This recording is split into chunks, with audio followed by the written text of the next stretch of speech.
Allez, c'est parti pour l'humour américain. Pour ceux qui auraient été dans un sous-marin depuis 24 heures, Trump a regagné la présidence aux États-Unis. Depuis hier, mes amis américains n'arrêtent pas de m'appeler pour se renseigner sur la politique française sur les réfugiés politiques. Et tu leur dis quoi? Que la France pense à peut-être construire un mur sur leur frontière atlantique.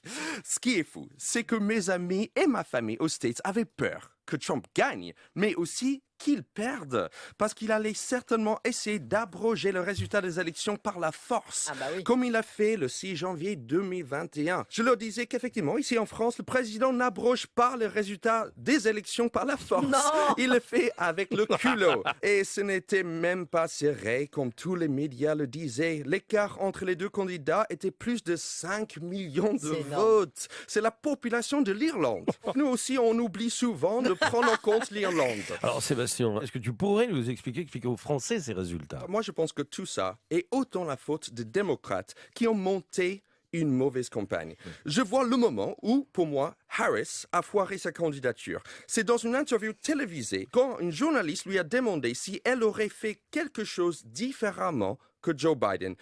Et elle a répondu « Rien ne me vient à l'esprit ». Le gros problème avec ça, c'est que dans les sondages, Biden avait un taux de popularité de 37%. Ok, bon, moi je suis pas un as en maths, mais il me semble que 37%, ça ne fait pas une majorité. C'est comme si le prochain candidat de gauche ici en France disait « Vous savez, moi je ferai exactement comme François Hollande ». Il y a peu de chances qu'il soit élu président. Et je lui déconseille d'aller tromper sa femme en scooter, en tout cas.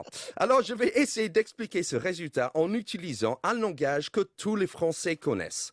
Le fromage. Oui, le fromage. Évidemment.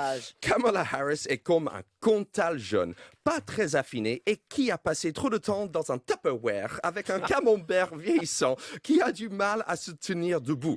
Alors même si elle n'a pas du tout la même forme, elle a maintenant un peu le même goût. Alors que Trump est un maroilles. Je ne dis pas ça uniquement parce qu'il a la peau orange. C'est parce qu'il divise tous les frigos.